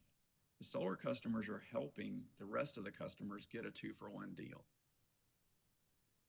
The part that I skipped over is that the rebate that other customers fund through their utility bills that goes to the solar customer is actually subtracted out of the TRC analysis. So if what you're worried about is other customers are paying this rebate and it goes to solar customers, that's not even considered in the TRC test. And so what I'm saying now probably makes it sound like the TRC is crazy and why do we even do it? And the way I think about it, you may be familiar with something called a SWOT analysis, like strengths, weaknesses, opportunities, threats. And people have this way of approaching decisions within an organization to make sure you cover every base. You walk through each of those things independently, and then you assess it and you make a decision. That's the way these cost tests are. They take 4 different perspectives. And I feel like there's a kind of a false argument going on here where ORS has said that we only want to look at one test and no one wants to look at the TRC. We do. We did. Tim Duff did in his direct. We looked at it and we considered it in the context of this case. And so, you know, to try to sum up and answer your question, no, I don't think there's a cost shift. I think that the argument is being made based on evidence that actually points the other direction. Okay. I go back to the word quantify. Can you quantify what these additional incentives would result in for all ratepayers? Yes, the incentives that other ratepayers are paying for cost $12.5 million when you count the admin cost for delivering the incentives. So the incentives plus the admin cost are $12.5 million, and the benefits are $30 million. And so the 30 minus 12.5 is 17.5. That's the net. That's not the benefit. That's the net benefit. Total benefits 30, net benefits 17.5. So that's the quantification. And you can do that when you're looking at what the utility system pays in and what the utility system saves. That's a clean analysis under UTC. In other words, you don't have to get into all this question of what was the value of to the customer of being renewable? What was the value of improving their property value? All those things don't come into play with the utility cost test. They only come into play if you want to use TRC. And so simplification was one of the reasons for shifting to UTC. One more question, I'll let you go. Commissioner Thomas talked about there being some sort of compromise. The real basis of this is whether or not we decide that this, whether it's demand side or whether it's energy efficiency, is there any sort of compromise possible? I think if you heard the testimony, Duke says they can't recover, they would just drop the whole program. Can you think of any sort of compromise that would work? I certainly think that compromise is possible. I think part of what Duke is saying is if we have a program that meets all the known requirements, it's not really fair to say, even though it meets all the requirements, we're going to come up with new rules that are more onerous, and it's all going to be funded from shareholders. So it's not really a test of whether this works. It's a test of whether you just want to give money away. Like that, part of the reason to have this framework of that's required by the statute, like it's not optional. The framework says you're going to the degree the utility drives down its own sales, you have to ensure income for a short period of time and an earnings opportunity, right? It's not even guaranteed, it's an earnings opportunity. But the reason for that is because utility companies make money by selling electricity. And so there's no incentive for them to take a pathway that just simply drives down their earnings. And so if you had a pilot that was based on the concept that, you know, how good of an implementation are you going to get if the whole thing is the better they actually do, the worse they come out. So this framework is intended to align the incentives so that we get positive achievement. And so what I would say is, yes, compromise is possible in probably a lot of different ways, but if you make the underlying basis such that the better they perform, the worse they come out, that's not a good compromise. Well, I think my question was, do you have a compromise in mind? Obviously, that's something that would have to be thought about over time. One of the things ORS brought up was the calculation of T&D benefits. And as I pointed out, that's fresh in this case. And the implication is maybe it should apply across all DSM programs. So, you know, I think on a going forward basis, if there's a better way to do T&D, we should discuss it and figure out how to do it. That's an example of something that you know, could be a subject of agreement. Well, thank you very much. And thank you, Mr. Chairman. That's all I have. Commissioner Caston? Yeah, I had a follow-up question, if that's okay, Mr. Moore.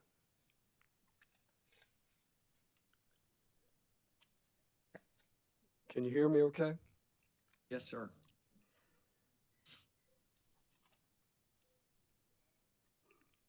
I think in the questioning Commissioner Thomas it was relative to the ACEEE letter. And he referenced page 13 of your, what is this, the surrebuttal. And I looked at it again, and when I read it, it says programs that integrate energy efficiency, comma, solar, comma, and battery storage combine the benefits of these distributed energy resources such as grid stability, and it goes on to say. What stood out to me there is that ACEE, at least in this part of the letter, clearly distinguishes between EE, comma, solar, comma, and it talks about integrating these different things, which is akin to, I think, the questions I was asking you earlier. Do you agree, or do you read this the same way, that they're talking about distinctly different things that can and should be integrated? Yes, I read that to say that end-use efficiency measures, customer-cited end-use efficiency measures, should be, that solar should be integrated into the framework that has previously been used, more particularly for efficiency measures and demand-side measures. The things, as I mentioned earlier today, the new, kind of newer broad term is distributed energy resources. So you see it there. And integration of these different things has been kind of a policy goal for a long time, but not actually practiced, partly because it's complex. You're blending different policy areas. So yes, I read it the way you do, but I don't think ACEEE is trying to exclude the possibility of saving energy on the system as a whole. In fact, I think what they're saying is that if you integrate these things, the combination can be greater than the sum of the parts. That makes sense. I wouldn't disagree with that at all. I think over the course of these days, what I've heard, where at least I think some of the confusion is coming, whether I'm right or wrong. I can't speak for everyone else, but there is a clear, and it appears to me clearly, a clear distinction between all of these different things in the smorgasbord. They're different. Do you agree? I think that's generally true. And to integrate them, which simply means Okay, you're not going to call them all the same thing. They're different. But integrate them, use them all. Like I say, like, pull another arrow out of my quiver for the target. All of these things can and should be used to help flatten that curve and flatten the peaks. You agree with that also? I agree with that entirely. So the crux of the matter is, and I think what the commission's being asked to do is, okay, but we need to adopt the definition that all those things fall under EE, therefore it falls under 583720, not 5840, I think 20 as ORS says. And in essence, we're kind of being told what the definition is rather than what do we think it is. Am I correct? I think that's correct, but I think there are two things to not overlook, which is that it's not an end run. It's express in the demand side management statute that efficiency includes both system efficiency and customer efficiency, and it's also expressed that it includes renewables. So there's nothing, it's not only not excluded, it's positively called out in the statute. Well, that's the way clearly you've read it, and I know others have read it, but is it possible someone else could read it differently? Always possible. I was actually looking for it. Sorry.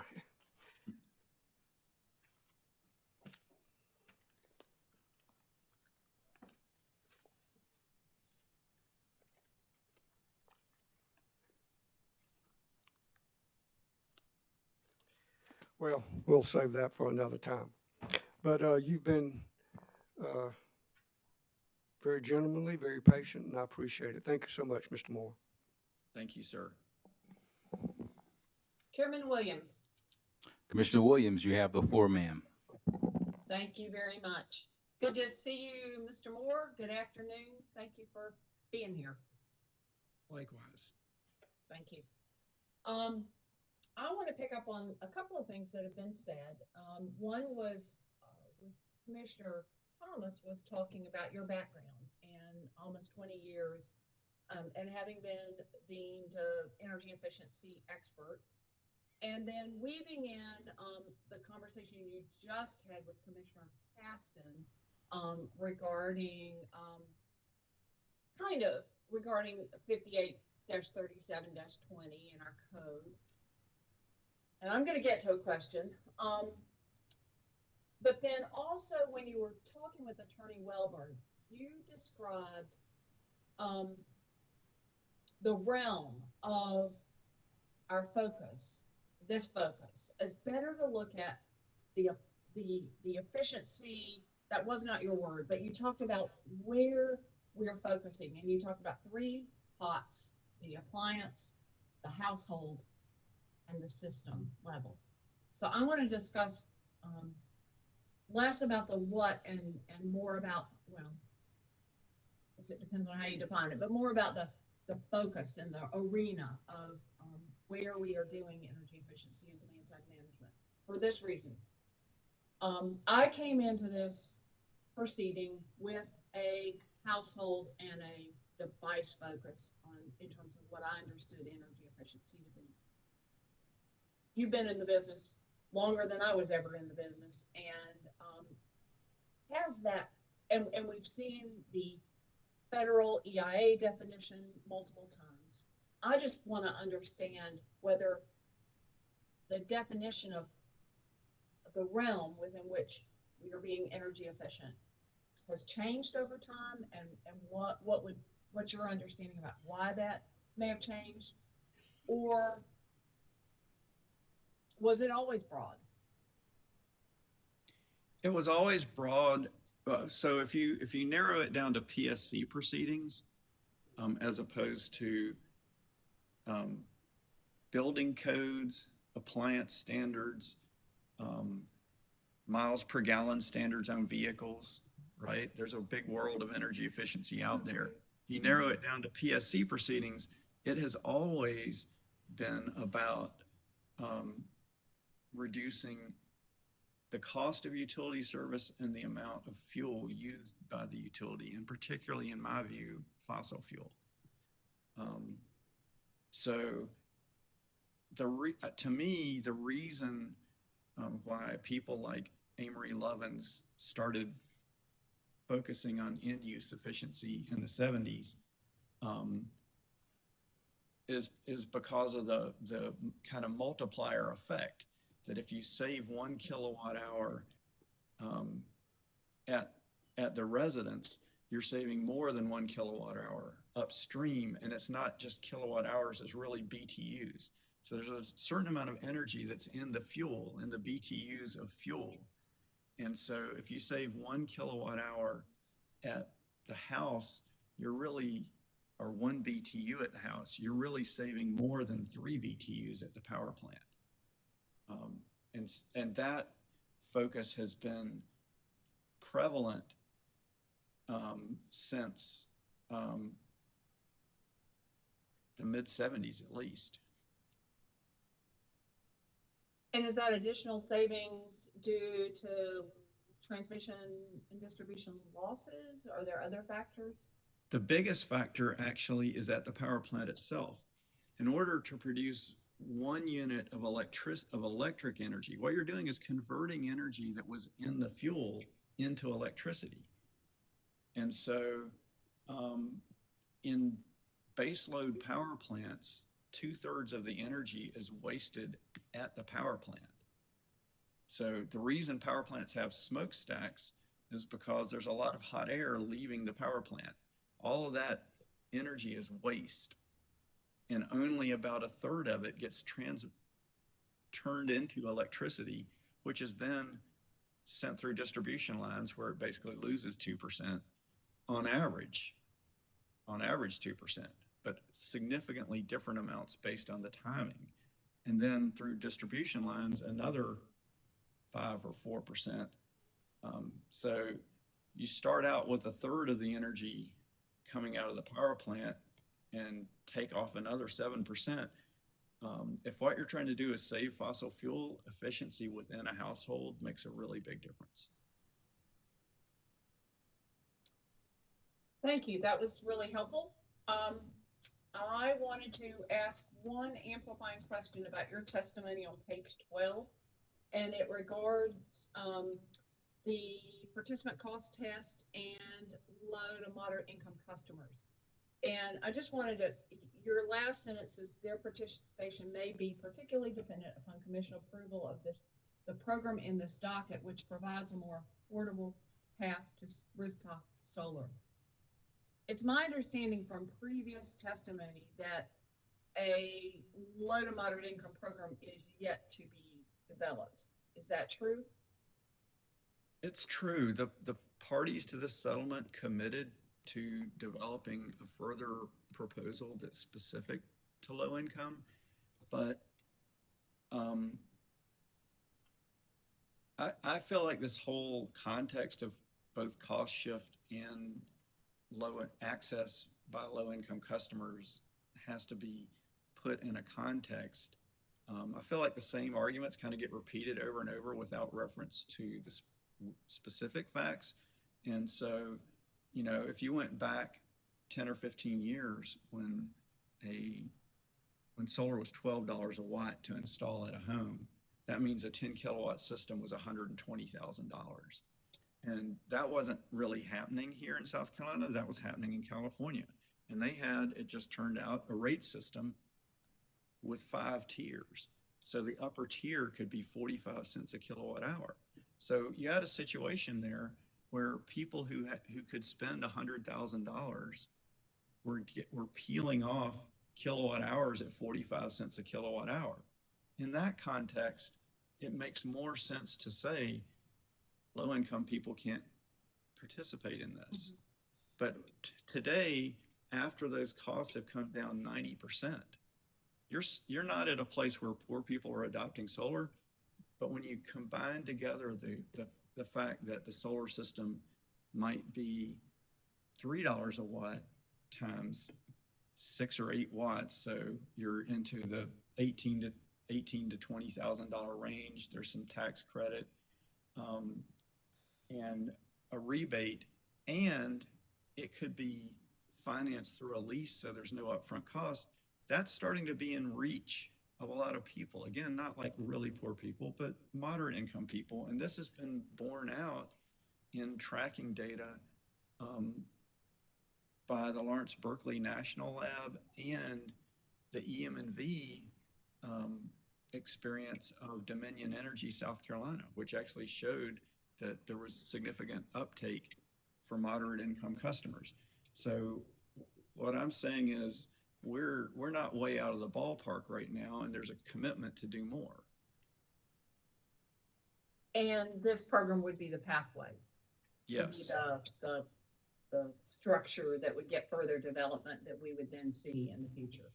Yes, and if Duke wants to, they bear the burden of proof. If they want to come back and say, we're trying to prove that the rebates we gave out added to the market, one of the best ways they could do it would be to show that the people receiving the rebates were not high income or had a higher proportion of moderate income people than the solar market at large. And that's the kind of info that you can collect through EM&V. Thank you very much. That's been very illuminating. Appreciate your insights. Thank you.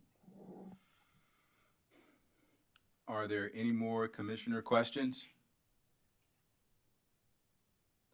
Okay, hearing none, is there any redirect? Attorney Mixon?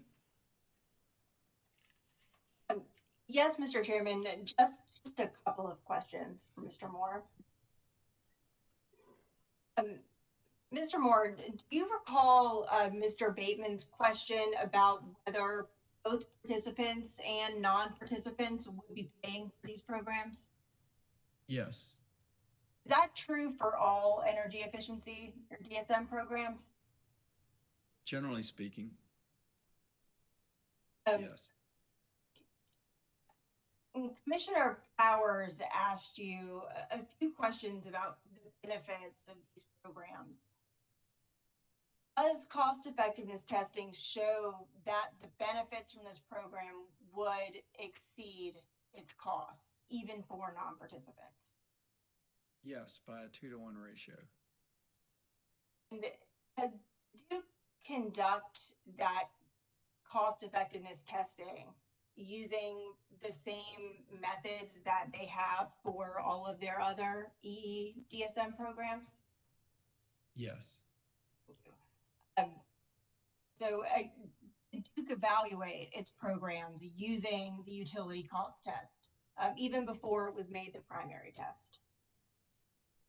Yes. It's something that, all 4 tests should be performed and considered. If the UTC test in this case were not 2-to-1, if it was 1.01 and the TRC test was bad, then you would raise a red flag. But the UTC test didn't close, and the TRC test is not bad. Thank you. And has UCT been used to calculate the company's performance incentive since 2015? I'm actually not sure that it would make sense because it's the cost on the utility system, but I'm actually not sure about that detail. Commissioner Powers also asked you a question about whether a compromise may be possible. Is the basis of these programs, or is the basis of these programs from a compromise that was reached between clean energy interveners, representatives from the solar industry, and Duke? Yes, and without going into settlement details or negotiations, I'll just say this isn't a case where you have 2 parties that are largely in agreement and it's not surprising that they have agreed. You're talking about one of the most controversial issues between environmental groups and utility companies nationally. And that's the significance of this settlement.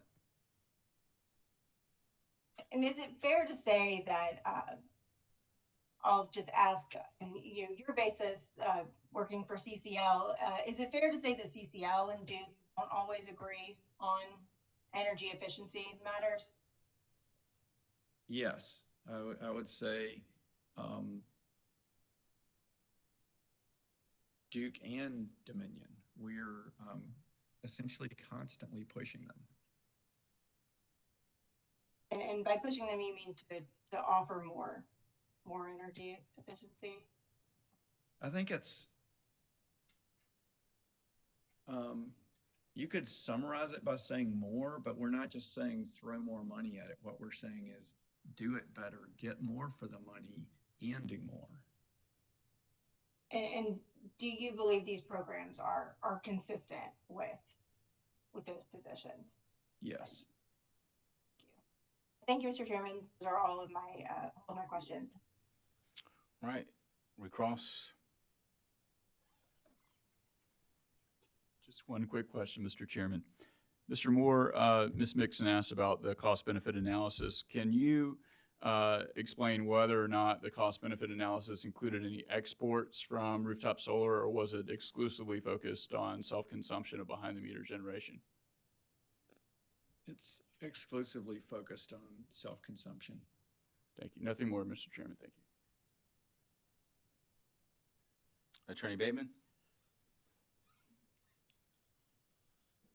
No recross, Mr. Chairman. Okay.